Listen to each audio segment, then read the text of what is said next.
Hello friends, in previous lecture we have discussed the concept of transducer and sensor and their differences. Also we have discussed the classification of transducers. Now we are going to talk about the characteristics and the selection criteria for a transducer. Okay, so let us start with the characteristics of transducer. As we know, for selection of transducer for a particular application, we must have the total knowledge of that transducer, and for finding the total knowledge we must know the characteristics. So that we are going to talk about the characteristics of transducer for selection of transducer in a particular application. So first one is a range and span. So range and span, they are slightly different. These two are the lower and upper limit values of the measurement. Then how to define the range? Range of a transducer is the difference between largest and smallest reading of the measurement. Largest value can be denoted by the value of x max, and the smallest reading that can be denoted by x minimum. So the difference between largest and smallest reading of that measurement is the range. What about span? Span is the algebraic difference between largest and smallest reading. So span is equal to x max minus x minimum. X minimum may or may not be 0. So we have one example for finding the difference between range and span. So suppose we have one R-type thermocouple. R-type thermocouple measure the temperature from 0 degrees Celsius to 1600 degrees Celsius. Then the range is from 0 to 1600. But the span is maximum value minus minimum value, that is 1600 minus 0, that is equal to 1600. So how we can say here the range of R-type thermocouple is from 0 to 1600 degrees Celsius, and the span of that particular transducer is 1600 degrees Celsius.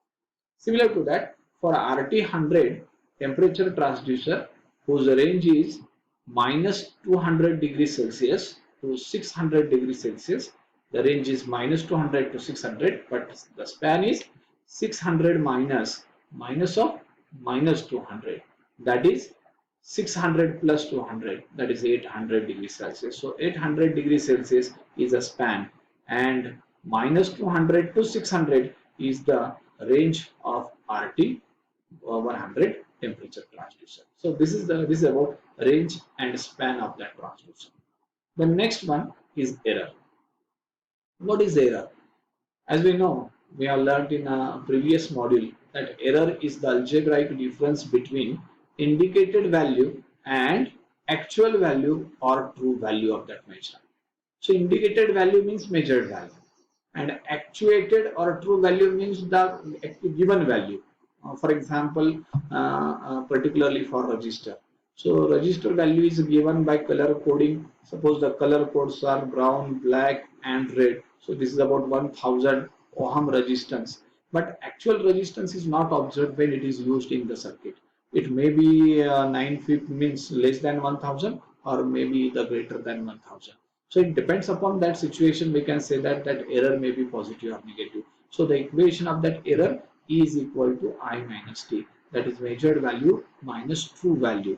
Error either may be positive or negative. So it represents the actual value of measurement it predicted from the measurement. So this is about error of that transducer when it is used for the measurement of that particular physical quantity.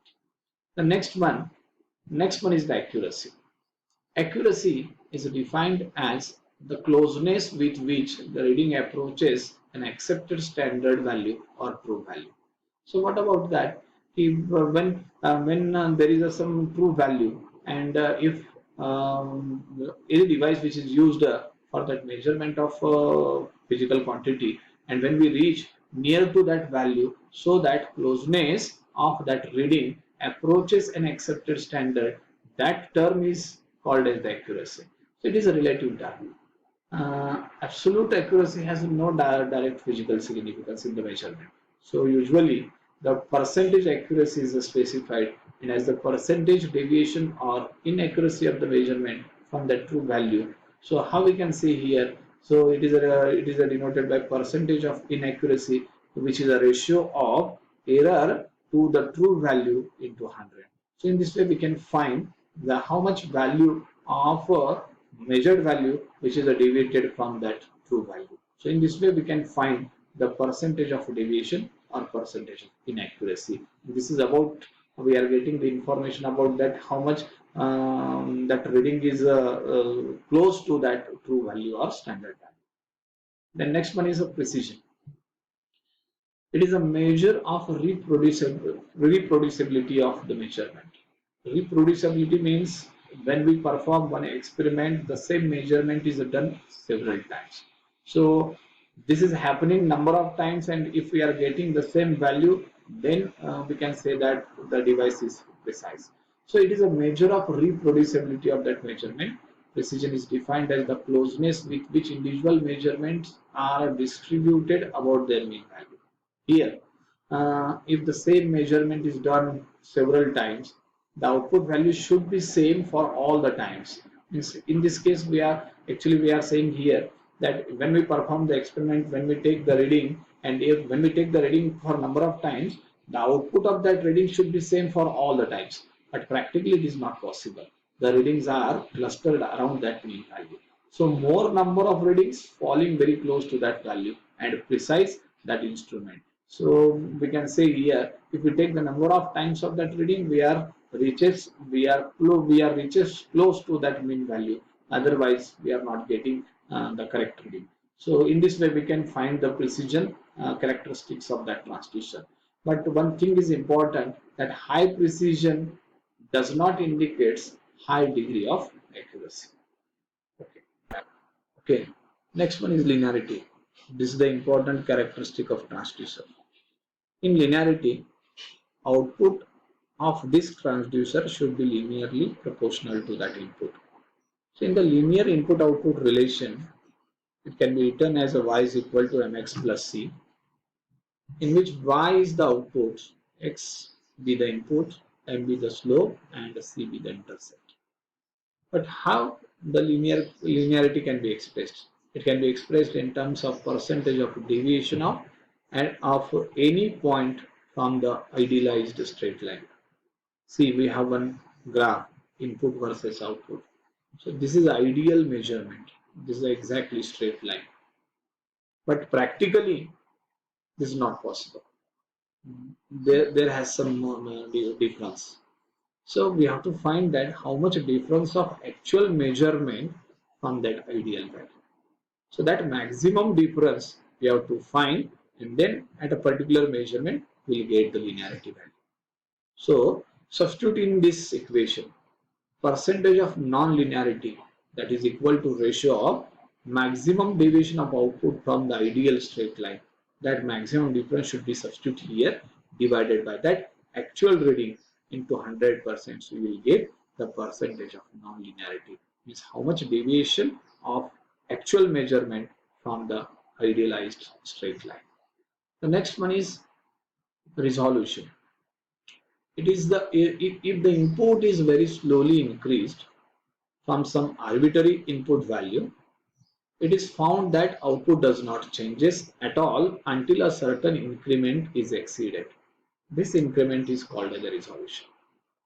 Means if you change the input, the output remains same. So for change in that input, the output does not changes. That change in input is called as the resolution of that transducer. So we can define also in another way that ability of transducer to discriminate between nearly equal values. In short, it is the smallest measurable input change for which we are not getting the change in that output. Then what is the threshold value of that transducer? It is defined as the smallest measurable input. It is the resolution at zero value or the minimum input required to make the transducer active. So this is about resolution. Then next one is the hysteresis. Hysteresis term you learnt in the 12th standard in the electromagnetism. Similar to that, output of transducer depends upon the past history of input. when the device is used to measure any parameter, first for increased value of the measurand and then for decreasing value. The two output reading of the same input may be different. So we have to find that difference between the output reading for the same input. So that difference of output reading for same input reading is the hysteresis of that device. The hysteresis, yes, better accuracy, the hysteresis should be minimum. So for that, when we select the particular transducer, we must consider that the hysteresis should be minimum, then we'll get the better accuracy for that instrument used in a particular application. The next one is the reproducibility. Reproducibility is the ability of transducer to produce output reading when the same input is applied at different times under different conditions and by different instruments. This is very simple that when we perform the experiment, we should get the same output when means output reading when same input is applied at the different conditions.